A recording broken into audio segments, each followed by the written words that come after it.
Now, listen, you guys, the details that are coming out, and as far as the Didla is concerned, are shocking. And some of your favorite celebrities, what are they saying about this? We're going to be talking about that. Now, we're also going to be talking about the Transformer responding to a fan after being criticized for that entire working out thing. And Ruby Rose is finally speaking up about her relationship with Drewski. And we're also going to be talking about Aubrey O'Day. Well, she had a couple of words to say, as expected.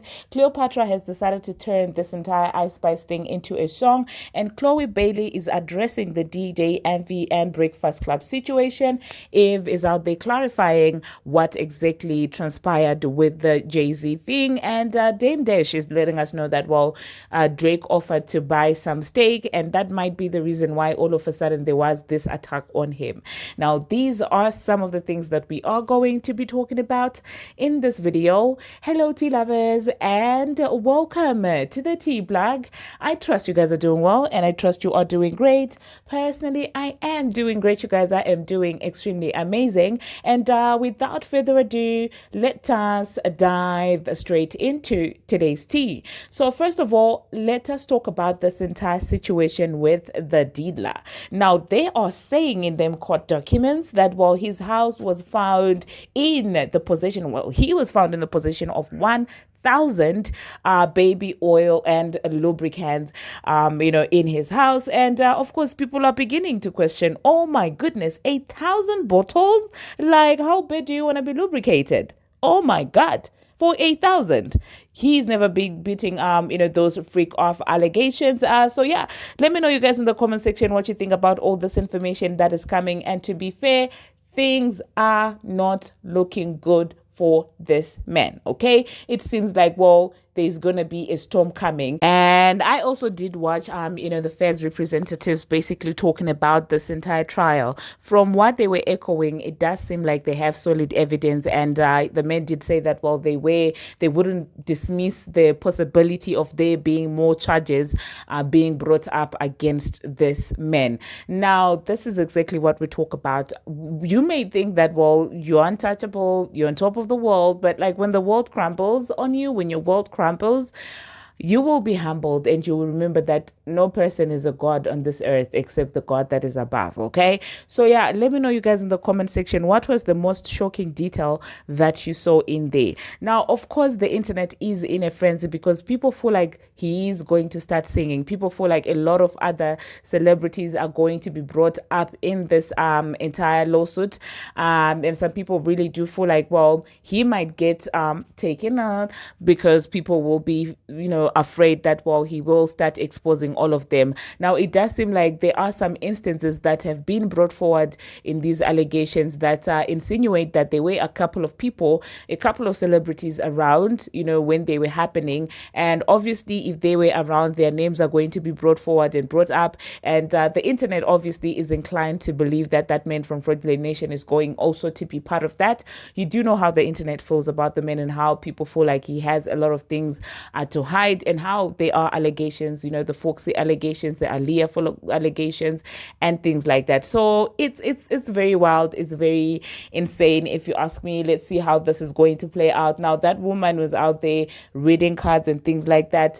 It seems like she's also echoing that in November there's going to be takedown on the man from Fraudulent Nation. Now, one person that I saw publicly speaking about this is Audrey. After, of course, this was revealed that, well, the man was taken in yesterday, it seems like Aubrey is out there speaking about that. And I'm like, I expect her to do that because she has always been talking about this, and people have not been taking her seriously. She was dismissed and she was intimidated back in the day. Now, of all your favorite celebrities, nobody's saying anything about this.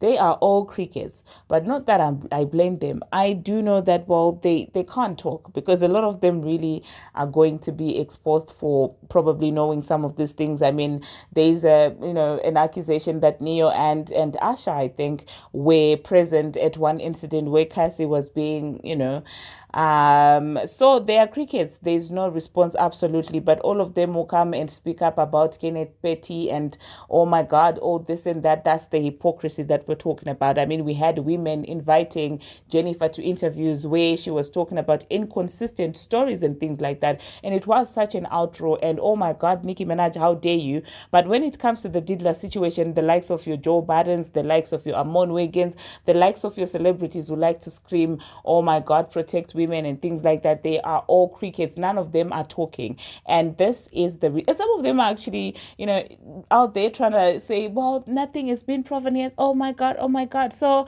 there you have it. None of your favorite celebrities are saying anything about this. Okay. And that's the hypocrisy that we keep talking about. But anyway, the next thing that we are going to be talking about, we're going to talk about the Transformer. Now, it seems like she's excited for her new era as she decided to take to her Twitter spaces to let us know that she's going to be coming with the heat and she's not going to be apologetic anymore for winning. Okay. And I was like, what exactly is she winning in 2024? I mean, I must have missed the memo or something because in 2024, there's nothing that she's winning. So I don't know what she's had to apologize for. What win? The win in Bongo, the win in that song that she did with what is named Rob 49. Like, what win was that exactly? Like, I'm just like, this girl is living in the past and it's very sad to watch.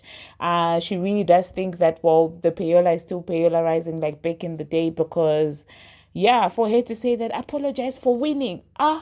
Hey, anyway, that being said, it seems like some people were criticizing her for waking out soon after giving birth and things like that. She posted a video of herself, obviously in the gym, putting in the work, and people were like, "Oh my God, how could she do that? She's a mother that has recently given birth. She hasn't had time to heal or putting pressure on women. You know how people are like when it comes to these things."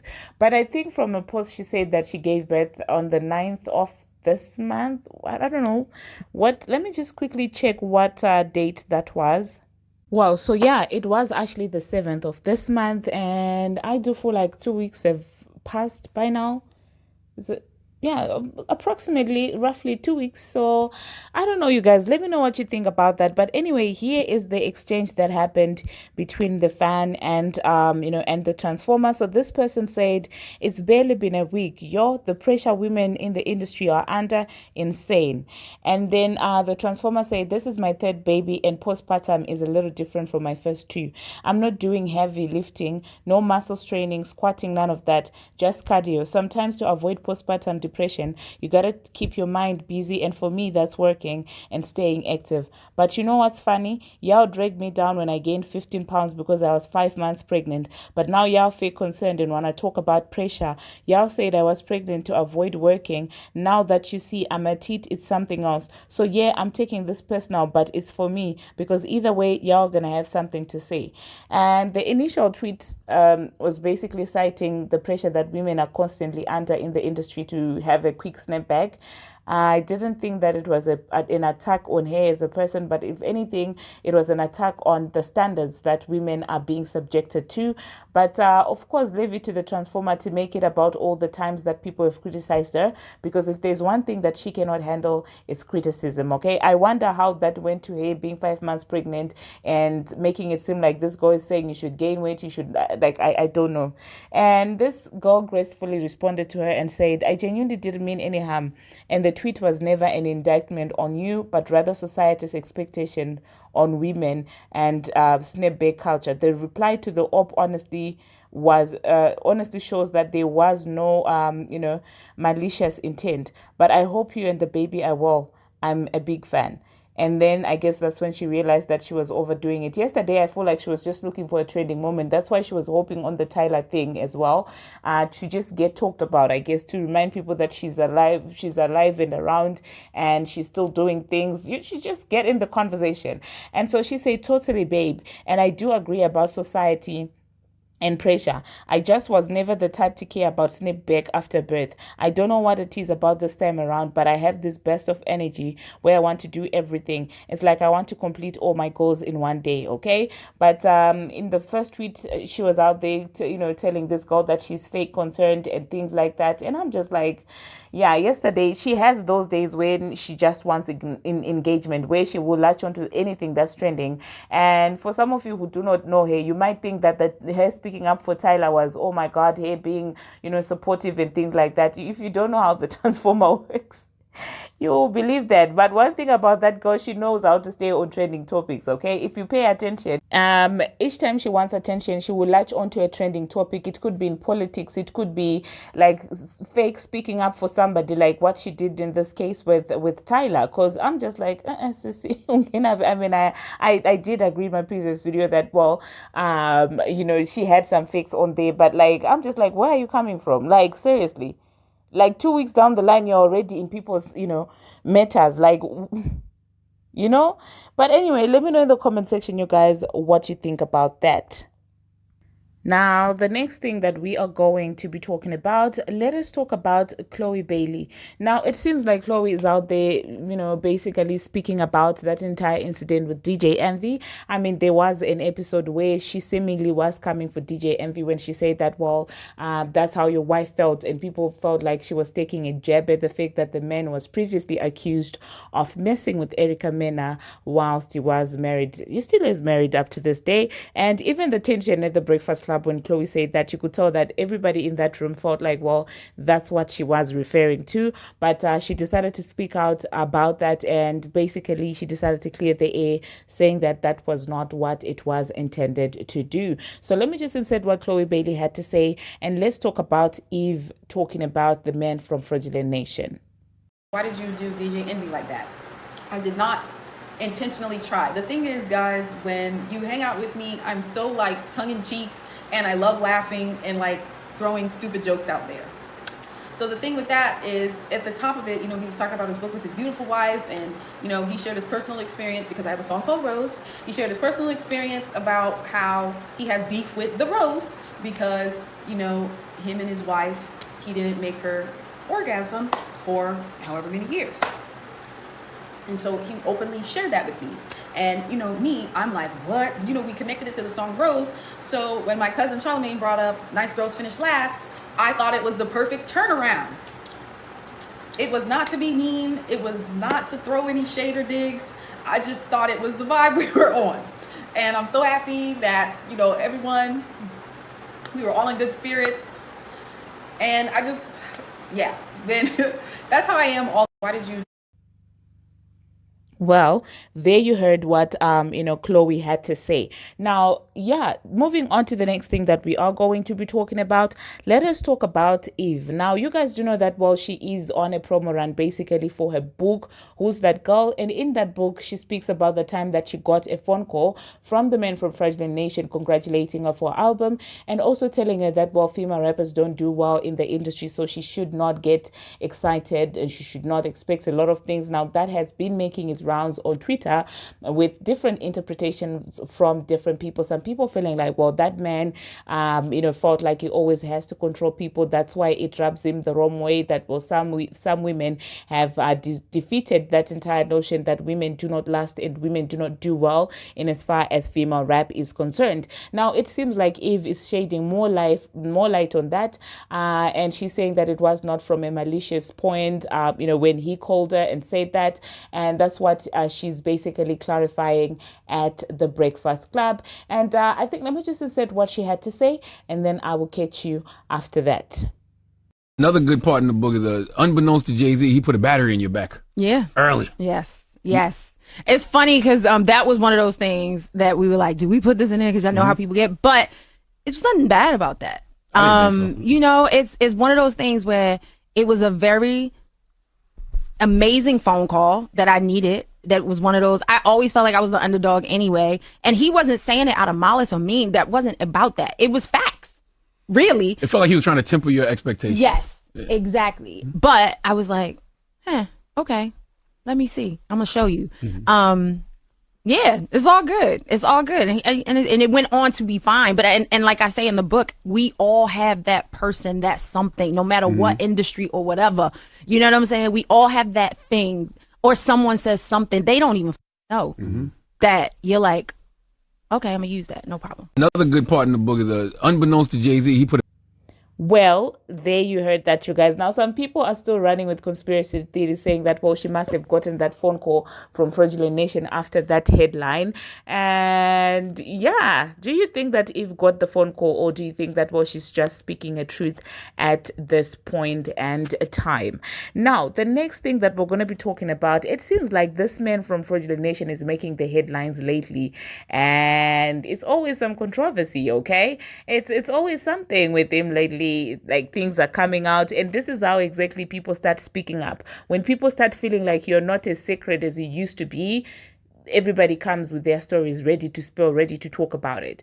But it seems like Dame Dash is out there talking. Now, with Dame Dash, you have to take everything that he says about the men from Fraudulent Nation with a grain of salt, because they do not see eye to eye. So this man is saying that Drake offered to buy a stake in Rockefeller. And to the sentiments that he's echoing, he's making it seem like that could be the reason why Drake is going through whatever. I don't want to call it an H train because it's much lighter than an H train in my own opinion. So I don't know what to call it.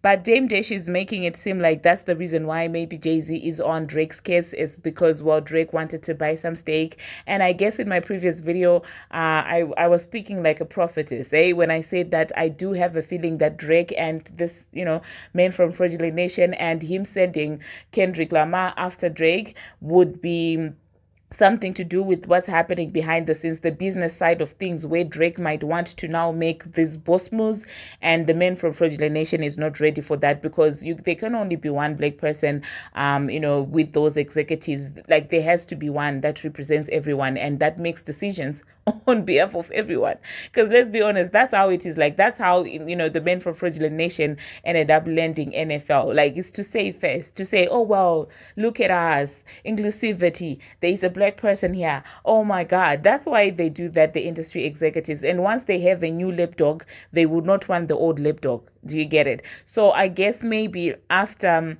that man realized that Drake was about to make that move, he was like, not on my watch. My time is not yet lapsed. You will not force me out of being the favorite puppy of the executives. So yeah, let me just quickly insert what Dame had to say. And battle rap, as for battle rap, there's never been a battle rap where the record becomes a hit, puts another artist in a very uncomfortable position, pause, and then they get to perform it at the Super Bowl.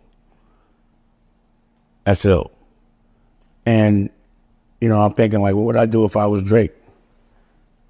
And I'd be like, well, a big W would be to come to the Super Bowl with one of these Rockefeller chains. And Drake hollered at me through DM and made an offer, and I'm not quite sure what happened, but I thought that he had got with Jay or something, but I don't know. But it would be a good time to close. But if you got it, I wouldn't do it if you don't got it. But if you want to own Reasonable Doubt, if you want to own a third of it, have a say at the board meetings for at least the next 7 years and make money off of it, I would get these chains. Or one, you get one. And I'm going to make it even better. I spoke to Alligator Jesus, and I was like, yo, if somebody does buy it for this price, now I got to give some Rockefeller grills. So there you heard that. Now, the last thing that we're going to be talking about, Ruby Rose is finally speaking up about a relationship with Drewski, okay? And Drewski was also out there saying that, well, keeping Ruby Rose is not cheap, blah, blah, blah, blah. And it seems like, well, she had enough of him speaking on her. So she said, and for the record, I never slept with that man. Ninja paid for PR, not the P, okay? And then she also said he's funny and nice though. And I'm like, what kind of PR do you need from Ruby Rose? Like, what is this? Like, what is that going to do for your career, Drewski? Like, I just don't understand. Okay, unless if it is you trying to convince people what exactly. I don't understand the kind of PR that you would want from dating Ruby Rose. Ruby Rose, oh my God. So I kind of believe what she said though, because I never bought into that relationship to begin with. I always felt like there's nothing real about that relationship. So I do believe Ruby that, well, indeed it was probably an agreement, which I feel like is pointless in my own opinion.